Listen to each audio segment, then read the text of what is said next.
शुरुआत में हमको किसी की बैक स्टोरी दिखाई जा रही होती है, जो कि फर्स्ट ग्लांस में लगता है कि वो स्पिनर है। स्पिनर को या फिर जो भी जिसकी भी स्टोरी दिखाई जा रही होती है, उसको काफी लगातार गुस्सा, चप्पल, गाली सब कुछ पड़ रहा होता है। सब कह रहे होते हैं उसे, एक कलवे, एक कच्चे कच्चे, यहाँ से निकल जा। बेसिकली वो एक गाँव का सीन होता है जहाँ पे बहुत सारे उस बंदे को मार रहे होते हैं और बोल रहे होते हैं कि डाई हेटेरोमॉर्फ्स। हेटेरोमॉर्फ्स बेसिकली वो बंदे हैं जो क्वर्क पाने के बाद अलग तरीके से देखने लगे हैं। अगर आप इसको कंपैरिजन में लेना चाहें तो आप इसको मार्वल के म्यूटेंट से कंपेयर कर सकते हैं। फिर आता है इंट्रो, और इंट्रो के बाद हमको बताया जाता है हॉस्पिटल की सिचुएशन। बेसिकली सेंट्रल हॉस्पिटल की तरफ सारे के सारे हेटेरोमॉर्फ आगे बढ़ चुके हैं। पैरानॉर्मल लिबरेशन फ्रंट का आर्मी और साथ ही में स्पिनर, ये सब लोग बढ़ रहे हैं सेंट्रल हॉस्पिटल की तरफ, क्योंकि उनका एक ही मकसद है, और वो मकसद है कुरुहिरी को आजाद कराना। और सेंट्रल हॉस्पिटल की सुरक्षा करने के लिए वहाँ पे पुलिस वाले तैनात है, टेंडरपुल तैनात है, एनिमा तैनात है, प्रेजेंट माइक तैनात है, मतलब काफी सारे हीरोज तैनात है। बट फिर भी नंबर में केवल 200 है, जबकि जो हेटेरोमॉर्फ्स बढ़ रहे हैं उस हॉस्पिटल की तरफ वो 15,000 हैं। तो जैसा मैंने बताया, ये 15,000 लोग कंटिन्यूअसली हॉस्पिटल की तरफ बढ़ रहे हैं। सब लोग अपना अपना डिफरेंट क्वर्क यूज करके पुलिस को पीछे धक्का देने की कोशिश कर रहे हैं। तभी प्रेजेंट माइक बोलता है कि शिराकुमो यानी कि गुरुगिरी, तुम तो बहुत ज्यादा पॉपुलर हो गए हो। मतलब इस ऐसे मूवमेंट में भी मजाक करने की आदत तो जाएगी नहीं उस बंदे की। वो सारे हेटेरोमॉर्फ्स आगे बढ़ ही रहे होते हैं, तभी उनके रास्ते में एनिमा आ जाता है। एक बंदा एनिमा को पकड़ता है, उसको पूछने लगता है। वो कहता है कि तुम सिटी किड हो, तुम ट्रेटर हो, तुम्हें नहीं पता है कि कितना मारे काटे गए हम लोग। फिर आपको एक बंदा दिखाया जाता है जिसके हाथ होते हैं आठ, बिल्कुल वो स्पाइडर की तरह लग रहा होता है। वही सबको कंट्रोल कर रहा होता है। कंट्रोल क्या कर रहा होता है, वो सबको बेसिकली डायरेक्शंस दे रहा होता है, और उसको डायरेक्ट डायरेक्शन मिल रही होती है स्केप्टिक से, क्योंकि पैरानॉर्मल लिबरेशन फ्रंट का था। तो अभी मैं पैरानॉर्मल का भी मतलब बता ही देता हूँ। बेसिकली पैरानॉर्मल का मतलब वो होता है कि ये हिस्ट्री है उन लोगों की जिनों का उत्पीड़न हुआ था, वो भी इस कारण से क्योंकि वो अलग दिखते थे।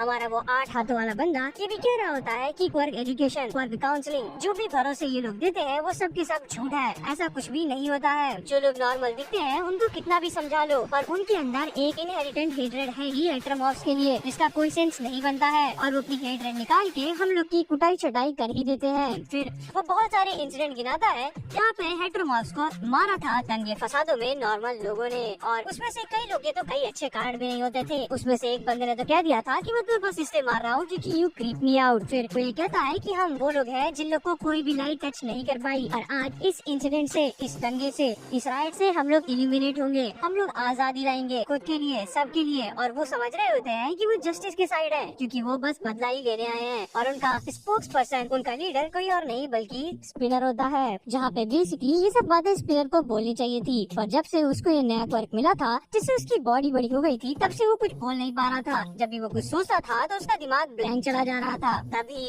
हम देखते हैं कि बहुत सारे हेटेरोमॉर्फ्स दो पुलिस वालों को घेर लेते हैं, और स्पिनर भी उनके ऊपर अपने स्वॉर्ड से अटैक करने ही वाला होता है। उसको बीच में बचाने आ जाता है कोई और नहीं बल्कि अपना टेंटाकूल यानी कि सोजी। वो लॉन्च करता है अटैक जिसका नाम होता है ऑक्टोब्लो, और वो फाइनली उसको थोड़ा सा पुशबैक कर पाता है। तभी बाकी सारे हेटेरोमॉर्फ्स उसके ऊपर कूद पड़ते हैं, क्योंकि उनके लिए तो ये भी ट्रेटर था, उनके लिए तो ये भी वही बंदा था जो कि कोई भी उत्पीड़न नहीं सहा है, इसी कारण ये इतना ज्यादा बकवास कर रहा है। और तभी हमको बताया जाता है एपिसोड की स्टार्टिंग में जो फ्लैशबैक दिखाया गया था वो स्पिनर का नहीं बल्कि सोजी का था। सोजी बचपन में बहुत काटा कूटा गया था अपने लुक से कारण। फिर सोजी बोलने लगता है कि जब हीरोज ने इस हॉस्पिटल पर अटैक किया था तो उन्होंने सबसे पहले इस बात का ध्यान रखा था कि किसी भी पेशेंट को कुछ और ना हो, पर तुम लोगों ने ऐसा कुछ किया है। इसका मतलब वो बस ये साबित करना चाह रहा था कि कैसे इंसान या फिर कैसे हीरोज, कैसे ये लोग बहुत ही अच्छे लोग हैं, भले इनसे कुछ गलतियाँ हो गई होंगी, पर इसका मतलब ये नहीं है कि ये दिल के अच्छे नहीं है। वही दूसरी तरफ ये जो आर्मी थी हेटेरोमॉर्फ्स की, ये सिर्फ और सिर्फ हेट्रेड से आगे बढ़ रही होती है।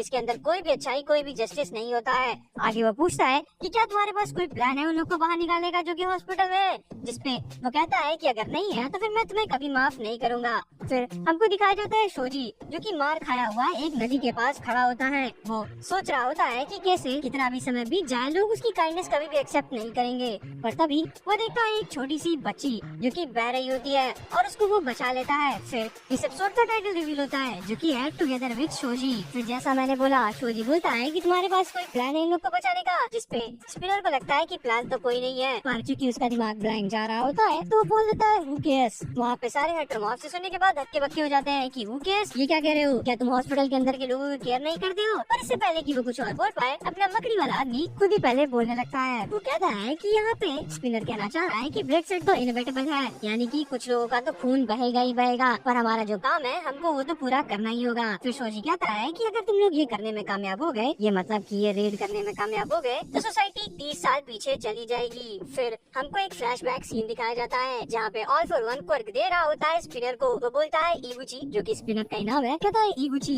अगर ये क्वर्क यानी कि बल्क बॉडी तुम्हें कम्प्लीटली पूरी पावर न दे पाए तो ये एक और नया क्वर्क है जिसको यूज करना, जिसका नाम है स्केल मेल। बेसिकली स्पिनर इस समय 3 क्वर्क का एक कॉम्बिनेशन है, एक स्केल मेल, एक बल्क बॉडी और उसका ओरिजिनल क्वर्क जो कि उसको लेजर लाइक अपीयरेंस देता है। स्केल मेल को अपनी बॉडी से निकालने के बाद इगुची सटिया जाता है और उसके बाद वो कूदने लगता है शोजी के ऊपर और वो एक सिंगल शॉट स्ट्राइक में उसका एक हाथ काट देता है। वैसे कोई बहुत दिक्कत की बात नहीं है क्योंकि हमको काफी पहले आंख में बताया गया था कि शोजी के आर्म रीग्रो कर जाते हैं, तो उससे कुछ बहुत बड़ा तो नहीं होने वाला है। बट फिर भी ये दिखाने के लिए कि वो कितना ज्यादा इम्पैक्टफुल है, एक स्विंग में वो हाथ काट देता है। वहीं दूसरी तरफ हमको कोडा दिखाया जाता है जो कि किसी और हेटरमॉस से लड़ रहा होता है और उसको सराउंड किया होता है बहुत सारे क्रोज ने, और दूसरी तरफ फाइटर वाला बंदा अभी भी सबको डायरेक्शन दे रहा होता है। फिर हमको बहुत सारे कंटिन्यूअस फ्लैशबैक सिखाए जाते हैं जिनको सेगमेंट्स में नहीं, मैं एक ही बार में बता दे रहा हूँ। बेसिकली ये शोजी की बात होती है क्लास 1 के बच्चों से। वो बताता है अपने पास्ट के बारे में, कैसे वो अपने गाँव में कूटा गया था, कैसे उसके मुँह पे ये सब चोटें हैं, और फिर भी वो अपना मुंह ढक के रखता है ताकि किसी को ये ना लगे कि वो रिवेंज लेना चाहता है, बल्कि वो चाहता है कि सबके बीच में प्यार, सम्मान, इज्जत बना रहे। वो बताता है कि कैसे उसके लुक्स का सब लोग मजा लिया करते थे, उसको ऑक्टोपस कहा करते थे, जिसमें मिनेटा कहता है कि ऑक्टोपस तो उसने भी कहा था पर मजाक में कहा था। बेसिकली यहाँ से बहुत ज्यादा उसकी काइंडनेस दिखाई जा रही है, जैसे कि वो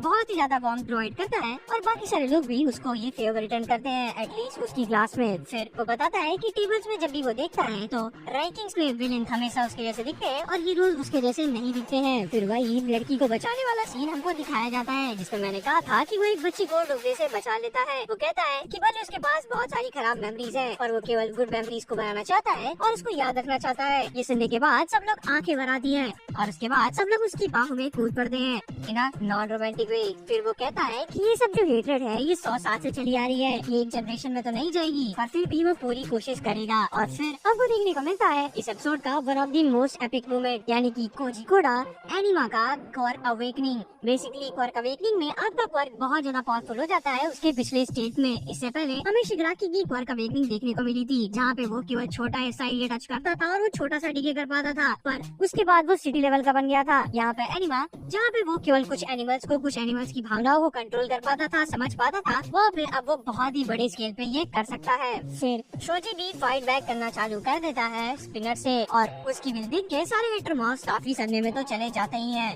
फिर हमको एक और फ्लैशबैक दिखाया जाता है जहाँ पे शोजी और कोडा को पता चलता है कि सारे हेटरमॉस मिलकर अटैक करने वाले हैं हॉस्पिटल की तरफ, और उनको ये बताया होता है उस बनी वाली लड़की ने। और ये बात सुनने के बाद वो लोग प्रेजेंट माइक और ऑल माइट से बोल के गए थे उस सेंट्रल हॉस्पिटल की तरफ ताकि वो लोग बचा सके सेंट्रल हॉस्पिटल को और साथ ही साथ इमेज को भी, अपनी मतलब हेटरमॉस की इमेज एज अ कलेक्टिव। फिर हमें प्रेजेंट माइक के अंदर का मोनोलॉग सुनाई देता है। वो कहता है कि हर जनरेशन के बाद क्वार्क बहुत ज्यादा पावरफुल हो जाते हैं और इन लोगों के क्वार्क तो पहले से कितने ज्यादा पावरफुल हो चुके हैं और ये अब हमसे भी ज्यादा पावरफुल है, उस एरा से भी ज्यादा पावरफुल है जब हमको 3 डम्बिंगोस कहा जाता था, यानी कि बेसिकली कुरुगिरी, आइजावा और प्रेजेंट माइक, इन तीनों को कंबाइंड 3 डम्बिंगोस कहा जाता था। फिर हमको कोडा की भी हल्की सी बैक स्टोरी दिखाई जाती है जहाँ पे कोडा की मम्मी उसको कह रही होती है कि एक दिन तुम्हारे भी हॉर्न ग्रो होंगे, जो कि अभी हो गए क्वार्क अवेकनिंग के बाद। वो कहती है कि तुम्हारे हॉर्न ग्रो होंगे और तुम्हारे लोग मजा लेंगे, पर चिंता मत करना, मेरा भी मजा लिया जाता था, पर एक दिन तुम्हारे पापा आए, उन्होंने मुझे बचाया और कम्प्लीटली रिजर्व कर लिया और ऐसे मैं उनकी मेहरारू बन गई। ये सब होने के बाद हमको एनिमा की क्वार्क अवेकनिंग का फुल एक्सटेंट दिखाया जाता है। उसका सर ग्रो करने लगता है और जो क्रोज उसे समन किए थे